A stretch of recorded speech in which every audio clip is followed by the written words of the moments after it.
எல்லாரோட வாழ்க்கையிலையும் கண்டிப்பாக ஒரு பிரச்சனை இருக்கும். அதேமாரி என் லைஃப்லேயும் ஒரு பெரிய பிரச்சனை இருக்குது.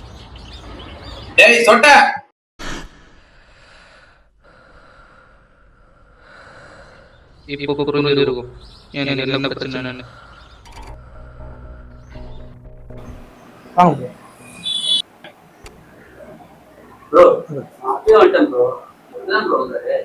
சொட்டத்தலை தான் சார், சீக்கிரம் முடிஞ்சிடும்.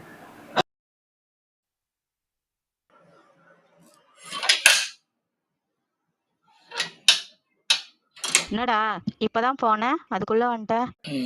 சொட்டை தள்ளிக்கு எவ்வளவு நேரம் ஆக போகுது? இப்படியே டெய்லியும் என்னை யாராச்சும் ஒருத்தர் கலாச்சிட்டே இருப்பாங்க.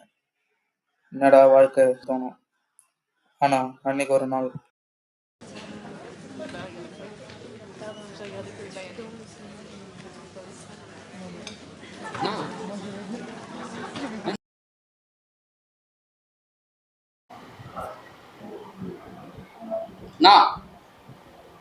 சாப்பாட்டுல முடிக்குது. உன் தலையிலேருந்து வந்திருக்குப்பா. என் தலையில இருந்து வாய்ப்பு இருக்குது. தம்பி 20 ரூபாய்க்கு சாப்பாடு ஏதாவது இருக்காப்பா? 20 சாப்பாடு இல்லையா?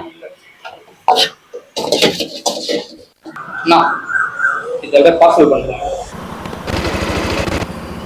ஓ தாத்தா, தாத்தா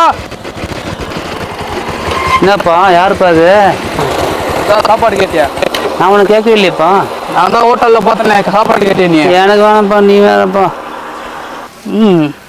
சாப்பாட்டுக்கு கஷ்டப்பட்டாலும் வயிறாகிட்ட விட மாட்டிய. இதெல்லாம் கஷ்டமா? நான் எவ்வளோ கஷ்டப்பட்டுருக்கேன் தெரியுமா? நீ நான் கஷ்டப்பட்டுக்கிறேன். நான் டெய்லி எவ்வளோ கஷ்டப்பட்டுன்னு தெரியுமா? என் கஷ்டம்லாம் சொன்னா நீ தாங்கவே மாட்டேன். அப்படின்னா கஷ்டப்பட்டேன். அது ஒரு பெரிய கதைப்பா. சொல்கிறேன் கேளு.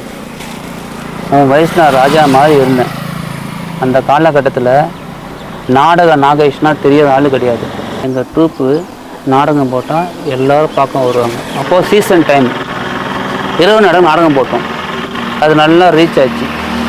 அதனால் தொடர்ந்து இரவு நாடகம் போடலான்னு முடிவு பண்ணி தொடர்ந்து இரவு நாடகமாக போட்டோம். நல்ல வரவேற்பு கிடச்சிது.